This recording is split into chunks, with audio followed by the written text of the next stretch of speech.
Ya. Gracias. Ahora la pregunta es si habrá una jurisprudencia nacional en Colombia, pese a que se trata de decir que debe haber un pensamiento único en el mundo y, por supuesto, como una faceta del pensamiento único, el pensamiento único jurídico.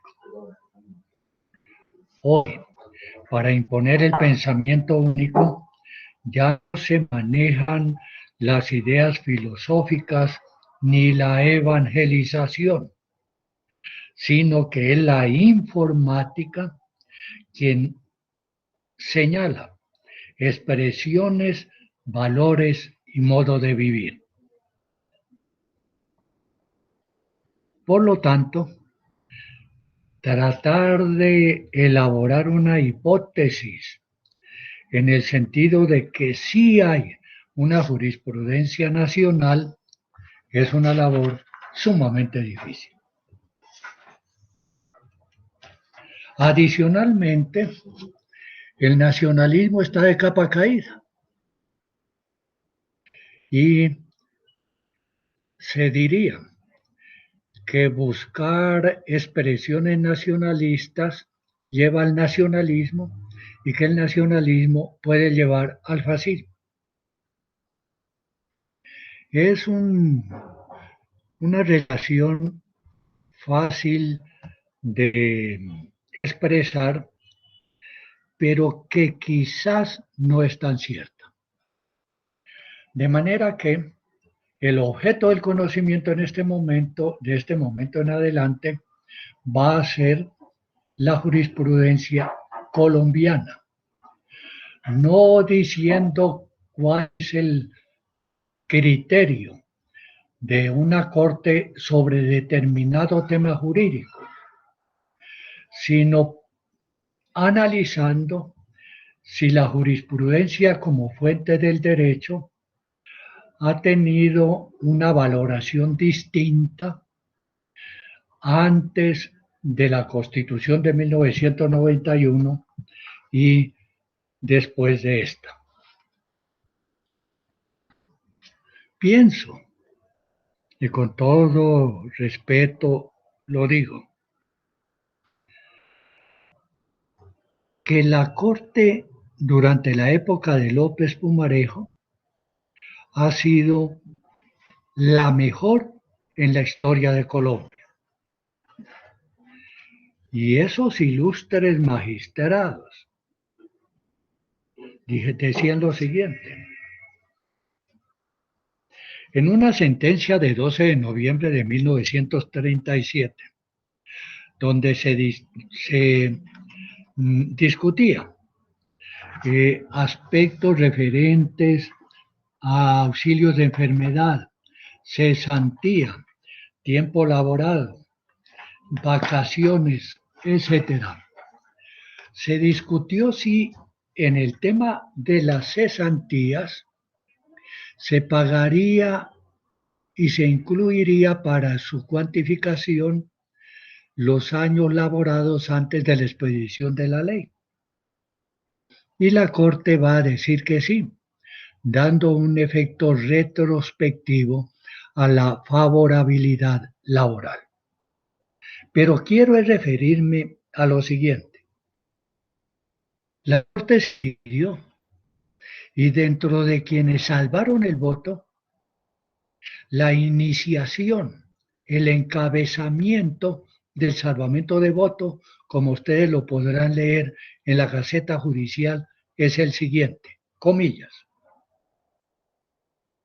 En cuanto a nuestras opiniones, ellas nacen de una convicción firme y sincera, pero pueden ser erradas, porque la mente humana no es capaz de ver siempre a plena luz los difíciles problemas del derecho. Ese es el talante. Magistrados extraordinarios que reconocen que se pueden equivocar. ¿Será eso lo que hoy existe? Para ver la búsqueda de la obligatoriedad actual de la jurisprudencia, evidentemente inconstitucional, pero el hombre común y corriente dice, esperemos a ver qué dice la Corte. El juez está pendiente de la última jurisprudencia de la Corte, no de la línea jurisprudencial, sino de la última, del último pronunciamiento. Para llegar a eso hubo un proceso. Ya a algo me referí anteriormente. Quiero resaltar cómo se conforma una estructura para llevar la idea muy discutible de que la jurisprudencia es obligatoria. En primer lugar, el derecho a igualdad, la igualdad de trato. Si la Corte Constitucional principió a ser garantista, protegiendo los derechos fundamentales, el colombiano común y corriente invoca la igualdad de trato que aparece en el artículo 13 de la Constitución y ahí está un cimiento fuerte para la estructura.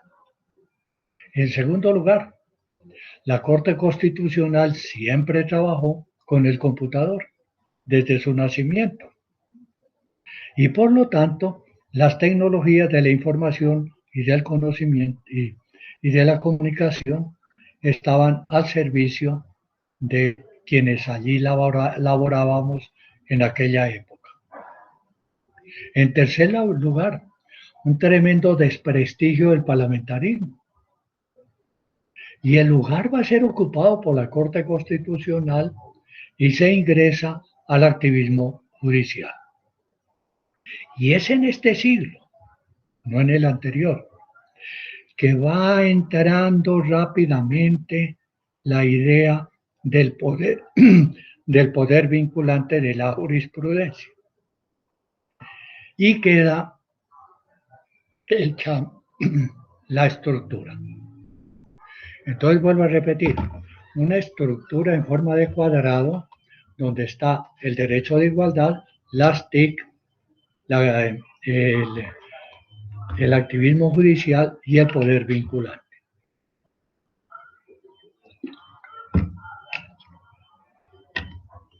Para lograr esa estructura, había unos contenidos garantistas. Y después de que se logra la estructura, se cambian los contenidos. Y muchos de ellos pasan a ser no garantistas. Pero ya existe la estructura. Y por lo tanto, como nadie sabe para quién trabaja, lo no garantista queda respaldado en una en una estructura que le da un enorme valor a la jurisprudencia.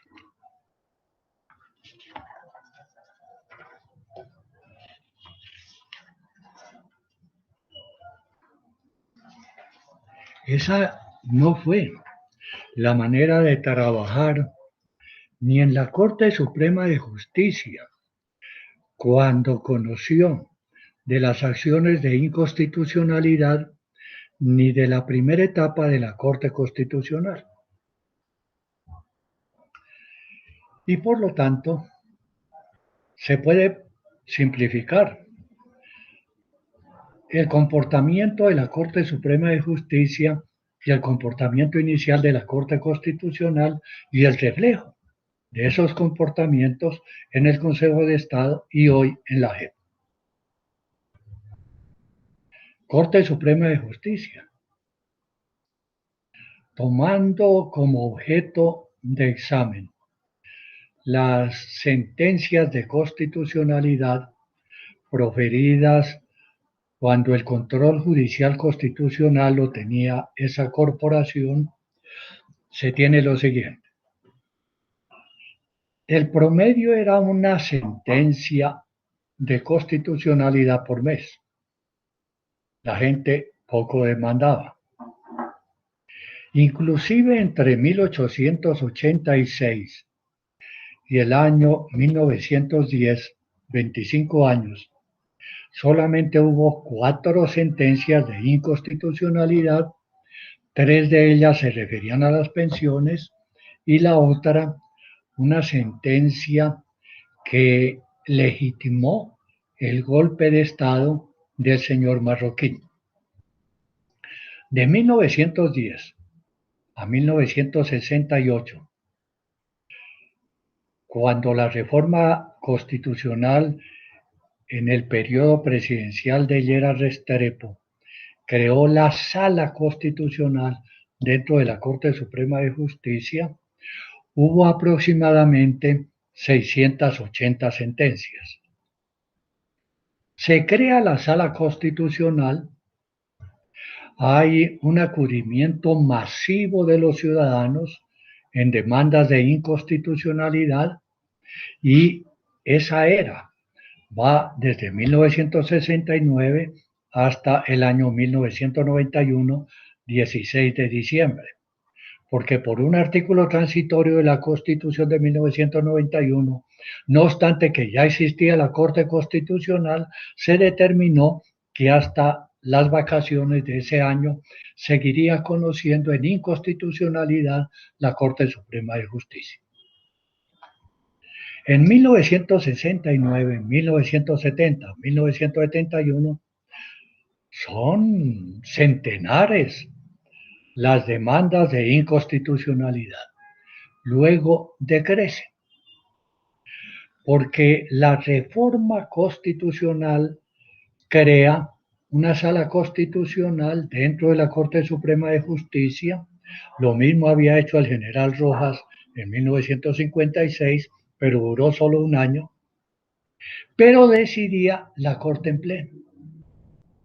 Y por lo tanto, se unían la Sala Civil de la Corte y la Sala Laboral de la Corte y derrotaban a los 4 magistrados de la Sala Constitucional, que generalmente tenían como compañeros en los proyectos que sometían a consideración de la corporación a los de la Sala Penal. Y esa forma de decidir fue alejando a la gente de las demandas de inconstitucionalidad. Pero de todas maneras fueron más de 2000. Creada la Corte Constitucional, ustedes saben la cantidad enorme de demandas. Y por supuesto, las sentencias de tutela que también tienen como eje los derechos fundamentales constitucionales. Cuando ese control constitucional lo tenía la Corte Suprema de Justicia, también hay que distinguir etapas. Una primera etapa, a partir del año de 1911, cuando se profiere la primera sentencia, 2 de mayo, después de expedido el acto legislativo número 3 de 1910, que puede llegar hasta la época de López Pumarejo. Los magistrados en la década de 1910 eran en su mayoría quienes habían sido magistrados en la etapa de los estados soberanos y que por lo tanto provenían de una ideología del radicalismo, pero que después de expedida la Constitución de 1886 y de funcionar una Corte Suprema que se suponía podría ser un poco independiente, en cuanto en la Corte Suprema de Justicia ingresó José María Samper, el contradictor de don Miguel Antonio Caro. Desafortunadamente al año muere José María Samper, y aunque los magistrados venían del radicalismo, no se atrevieron a enfrentarse a toda la política diseñada por los señores Núñez y Caro. Pero en el año de 1910 respiran con el acto legislativo número 3 de ese año, y entonces lo que realmente pensaban lo van a expresar en las sentencias iniciales de la década del 10. Y ustedes van a hallar allá buena cantidad de sentencias moduladas. La modulación no fue un invento de la Corte Constitucional, fue una expresión en la década de 1910 de la Corte Suprema de Justicia en sentencias de inconstitucionalidad. Dos ejemplos. Metales preciosos. Dice la Corte, es inexequible en lo que tiene que ver con determinados metales preciosos, es exequible en lo que tiene que ver con esmeraldas. La libra esterlina, dice la Corte, es inexequible si la libra esterlina es manejada por determinados bancos, es exequible si la maneja determinado banco. Y así hubo varias sentencias. Es decir, las sentencias condicionadas o moduladas que se aprecian a finales del siglo XX existieron a principios del mismo siglo.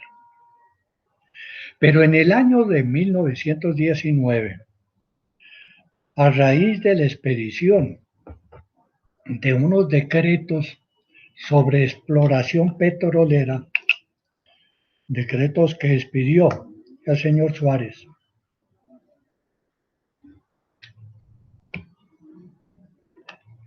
van a aparecer en Colombia los llamados abogados de las petroleras y van a demandar los decretos. Porque el señor Suárez reprodujo lo que había dicho Bolívar en el decreto de Quito cuando expresó el Libertador que lo que pertenecía a la corona pasaba a ser de la República y el subsuelo pertenecía a la República. Pero acontece que la Constitución del 86 señaló que se respetaban derechos adquiridos en materia de subsuelo del artículo 202. Y muchos estados soberanos, especialmente el de Antioquia, habían dado concesión a particulares para la explotación del subsuelo. Entonces, eso dijo el señor Suárez mediante decreto, reproduciendo lo señalado por Simón Bolívar. Viene el debate en el Senado norteamericano y los petroleros norteamericanos atacan a Colombia. Y el señor Suárez le manda un telegrama a los diplomáticos colombianos en Washington diciéndoles, dígales a los de Estados Unidos que ese tema lo vamos a arreglar. Y le hacen el debate al señor Suárez, pero le hacen el debate no porque anuncia la entrega del subsuelo, sino por haber mandado el telegrama. Y los abogados petroleros demandan ante la Corte Suprema de Justicia los decretos y la Corte Suprema de Justicia acude a la razonabilidad. Por primera vez emplean la palabra razonabilidad para indicar que se aplicaría el Código de Minas de Antioquia y por lo tanto lo que hubiera sido concedido, bien sea por la corona española o por los estados soberanos, se iba a respetar. Y la mitad del subsuelo quedó en manos particulares, acudiendo a la teoría de la razonabilidad. Y entra la Corte Suprema de Justicia en un relativo desprestigio. Y a finales de la década de 1920, a raíz de la masacre de las bananeras, a raíz del conflicto de las bananeras, el presidente de la República dicta decretos otorgándole a la policía facultad para investigar, para juzgar y castigar. Y demandan esos decretos. Y la Corte Suprema nuevamente a la razonabilidad o coherencia externa y hace un discurso tremendo contra el comunismo y va a dar vía libre para el empleo de la justicia por parte de la policía. Ese decreto se produce un mes antes de la masacre de las bananeras y esa sentencia de la Corte se produce un mes antes de la masacre de las bananeras. Y sería tan nefasta la sentencia que solamente la publican en la Gaceta Judicial 3 años después. Y no ponen quién fue el ponente. Vean ustedes cómo va oscilando la jurisprudencia. Al principio de la década del 30, el derecho administrativo francés va llegando a Colombia. No llegó con el doctor Vidal Perdomo, llegó desde el año de 1929 y llegan a la Corte Suprema de Justicia magistrados con esa influencia y con el principio de legalidad. Viene el ataque político de López Pumarejo en la campaña electoral contra la Corte Suprema. Aquí ha habido campañas políticas contra la Corte Suprema en distintas ocasiones. Las dos más fuertes, la de López Pumarejo para buscar su presidencia en el 34 y el ataque a la Corte creada por Rojas Pinilla antes del plebiscito de 1957, responsabilizando a la Corte Suprema de todos los males del país. Pues bien, sale adelante la revolución en marcha de López Pumarejo, recoge magistrados educados en la escolástica, pero con posgrado en Derecho Civil francés, los ubica mayoritariamente en la Corte Suprema de Justicia, especialmente en la Sala Civil. Recoge pensamientos radicalmente diferentes. José Antonio Montalvo, la extrema derecha, y en el otro lado Juan Francisco Mújica, integrante del Comité Central del Partido Comunista. Todos fueron magistrados de la corte brillante de López Pumarejo. Y entre el ataque, como ya lo indicamos, al Código Civil, no obstante que eran civilistas, la mayor parte de ellos, una contradicción dialéctica extraordinaria, que de haberse profundizado esa contradicción dentro del modo de vivir judicial colombiano, hubiera sido muy positivo.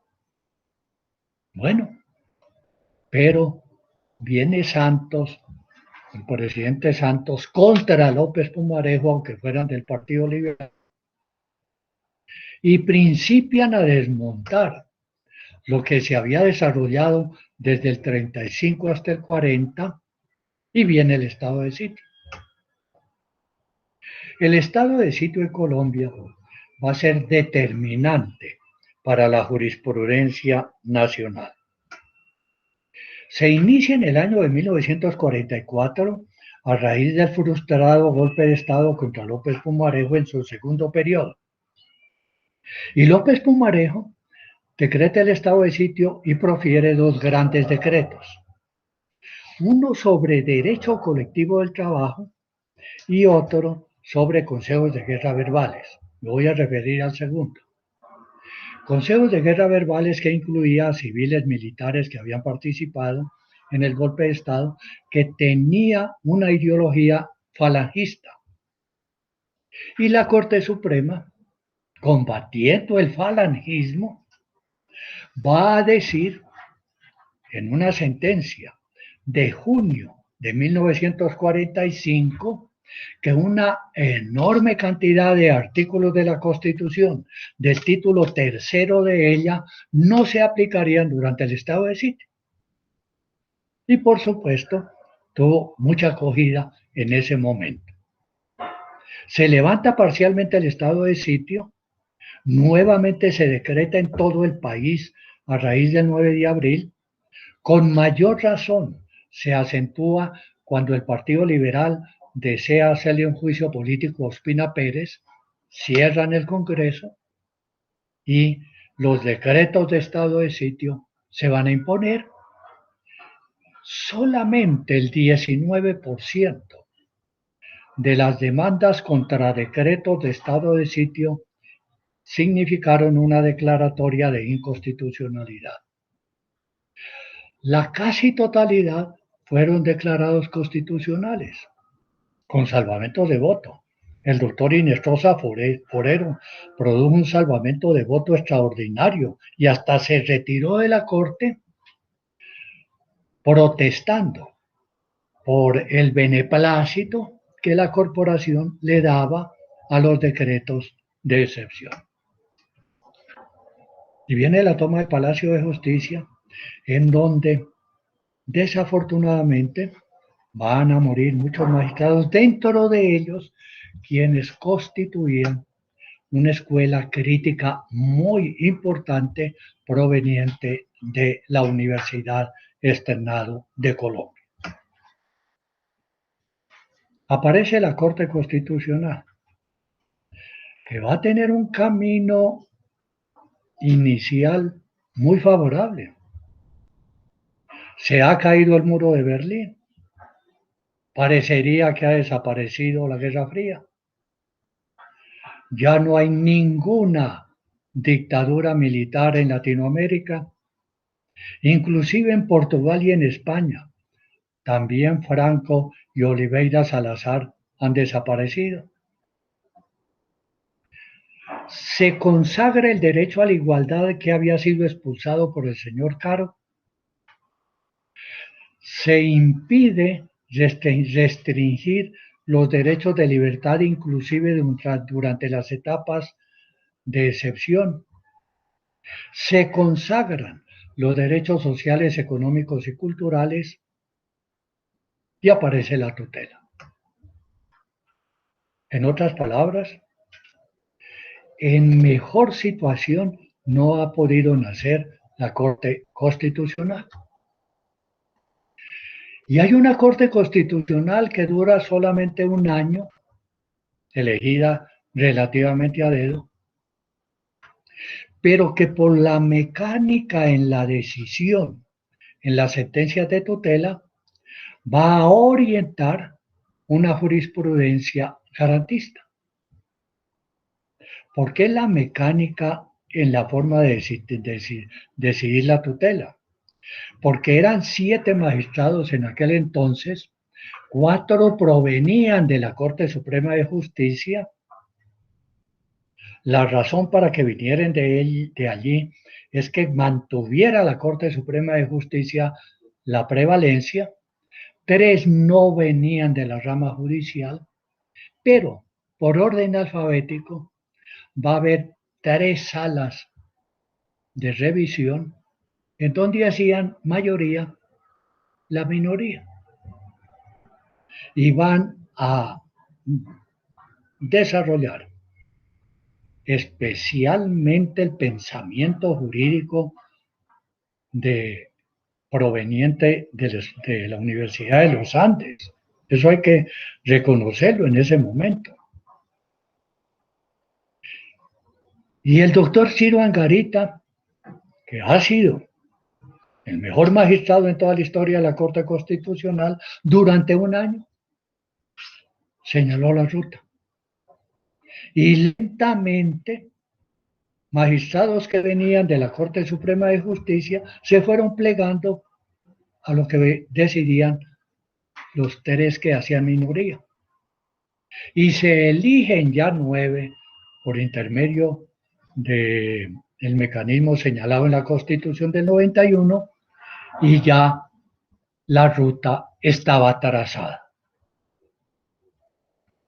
Viene el garantismo dentro de la Corte Constitucional, conforme ya se señaló, pero como todo, va a tener una etapa de involución.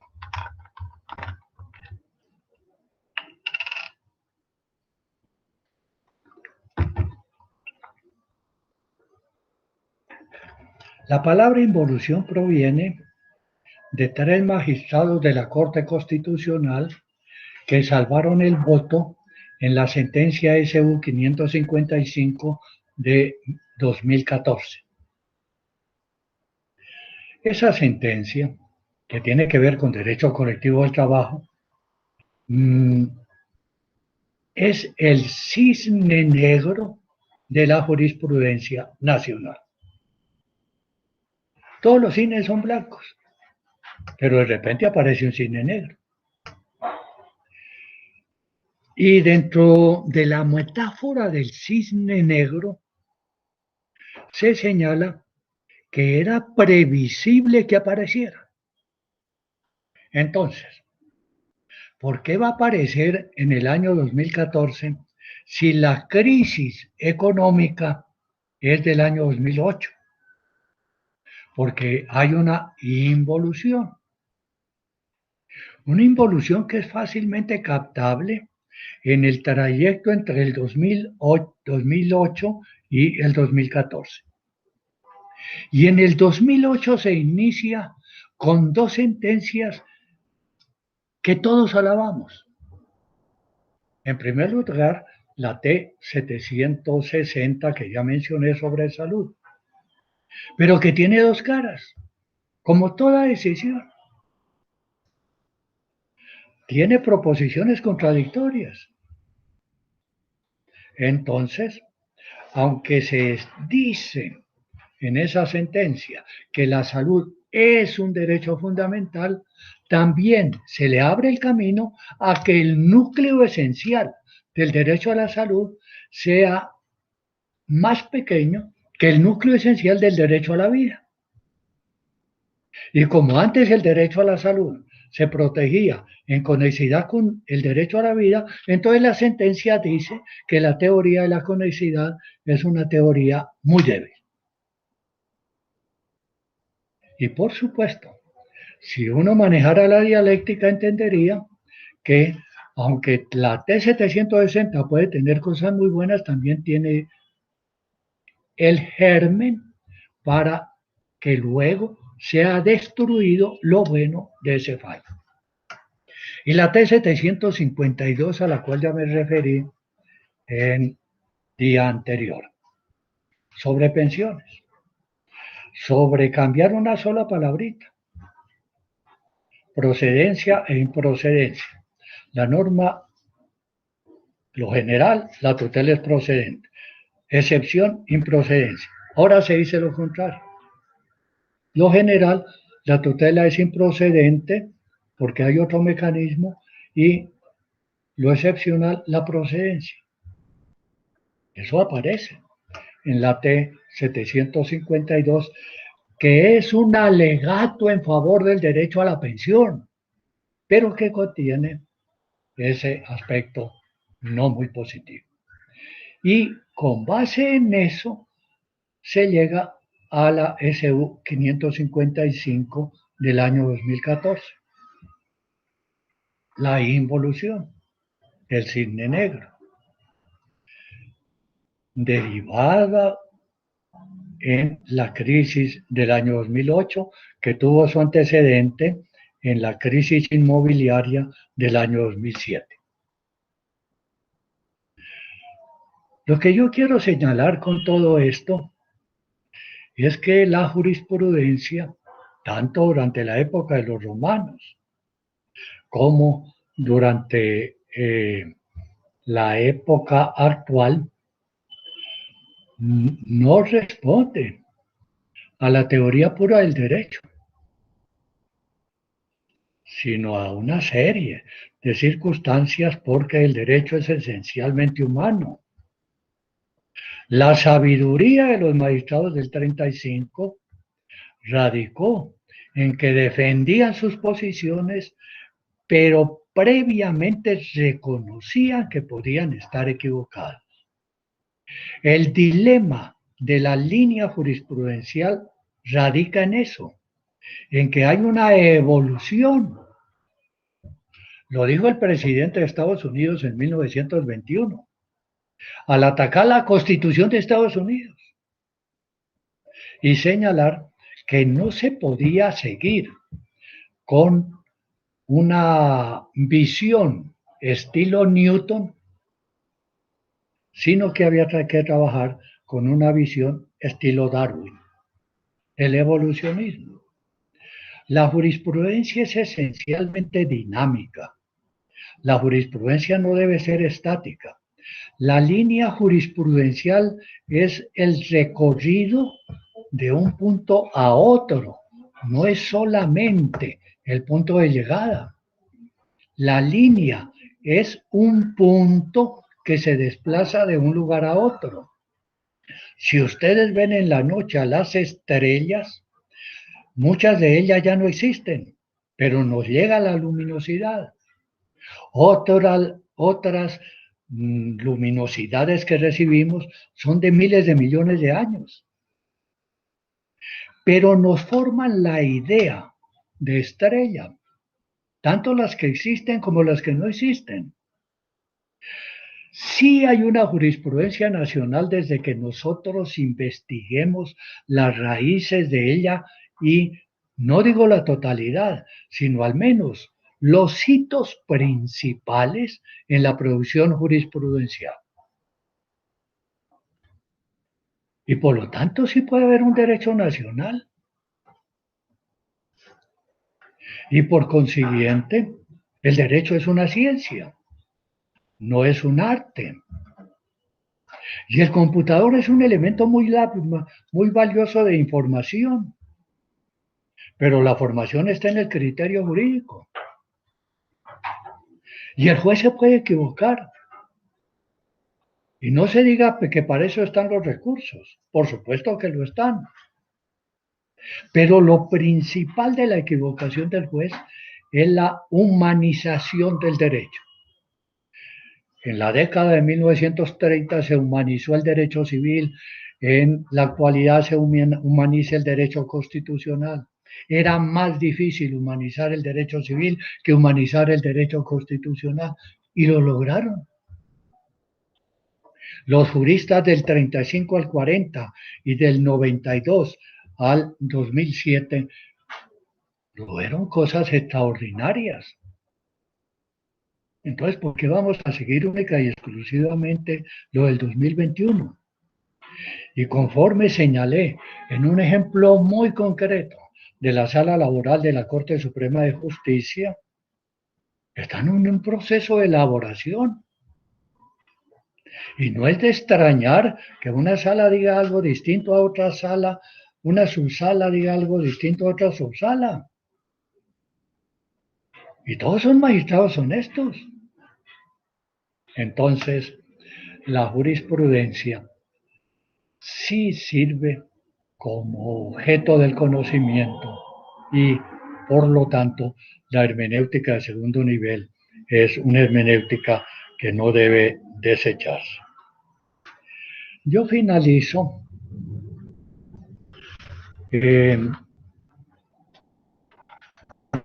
conclusiones porque ha aparecido el tema de los protocolos.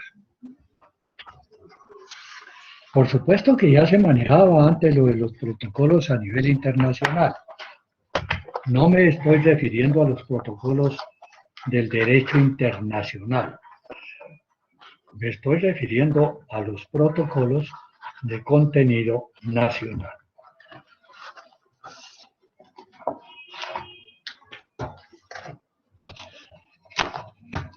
Veamos realmente qué es un protocolo. porque si no se precisa el concepto, se habla un poco en el aire. El protocolo es una potestad para proteger y defender a personas libres con el argumento de controlar algo. Un ejemplo muy concreto lo es coronavirus. La base del protocolo es que se dirige a las personas libres. Si le quitan libertad a la persona, se desfigura el concepto de protocolo. ¿Qué está aconteciendo últimamente? Que realmente se está limitando la libertad con el apoyo tecnológico. ¿Y qué puede acontecer en un futuro? Que con la digitalización, con un sistema de protocolos, se puede llegar a un régimen totalitario.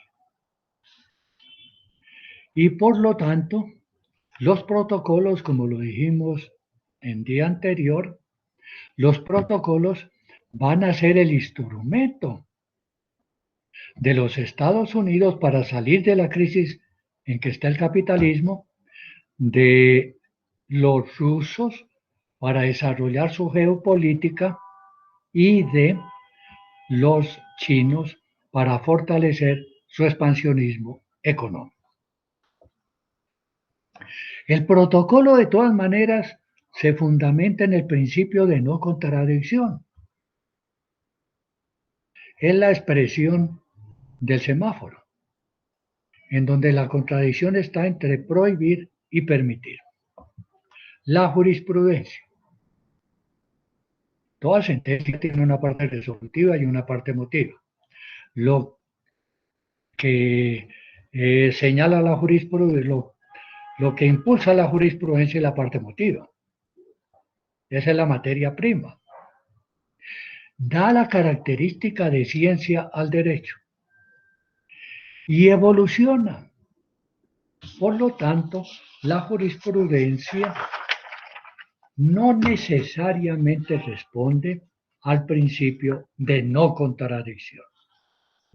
Si la jurisprudencia no responde al principio de no contradicción por su carácter dinámico, las fronteras no son fijas, permiten la autonomía del juez. Y si las fronteras no son fijas, no es muy correcto hablar de reglas jurisprudenciales. Y si uno llega a hablar de reglas jurisprudenciales, con el paso del tiempo y la velocidad de los acontecimientos actuales, se corre el peligro de que las reglas jurisprudenciales serán capturadas por los protocolos como hoy se manejan en un ataque especialmente al derecho de libertad. Cuando la Corte Suprema dominó el panorama jurídico nacional, trabajó especialmente con la filosofía escolástica, el silogismo jurídico. Sin embargo, durante la Guerra Fría, los elementos perturbadores afectaron ese silogismo. Cuando aparece la Corte Constitucional, hay un nuevo aire para la jurisprudencia y va a tener incidencia extraordinaria el sistema jurídico anglosajón en su modelo norteamericano. Pero cuando viene la crisis del 2008, la crisis financiera, el garantismo de la Corte Constitucional se convierte en una involución y por lo tanto va creándose la idea consecuencialista de que el derecho se debe someter a la economía. Convertir hoy a la jurisprudencia en ineludible es un solipsismo peligroso, porque detrás de ello puede entrar fácilmente una ideología deshumanizada y la judicialización de la política. Otra consecuencia que sale de esa hermenéutica de segundo nivel es que la Corte de 1935 y la primera etapa de la Corte Constitucional determinan momentos cumbres del humanismo jurídico colombiano y por lo tanto debieran ser unos faros de atracción dentro de lo que hoy exige los pronunciamientos judiciales. Y el último, la digitalización. El avance tecnológico es un hecho inocultable. Llegó para no quedarse, perdón. La época en que las providencias se escribían en máquina de escribir, la anterior época en que los bandos promulgaban las decisiones han desaparecido. Hoy es el computador. El computador plantea desafíos y aparece el teletrabajo. Un teletrabajo que aparentemente no tiene reticencia actual por la urgencia de permanecer en casa. Pero que hoy el teletrabajo está orientado por la ideología del empresario. Y la ideología del empresario es altamente contraria a la ideología del trabajador. Por lo tanto, no solamente se va a tratar hacia el futuro de luchar por el trabajo y el salario, sino que al margen del tiempo del trabajo va a estar el tiempo disponible para el descanso, y trabajo y descanso harán la riqueza del trabajo futuro. Muchísimas gracias por la atención.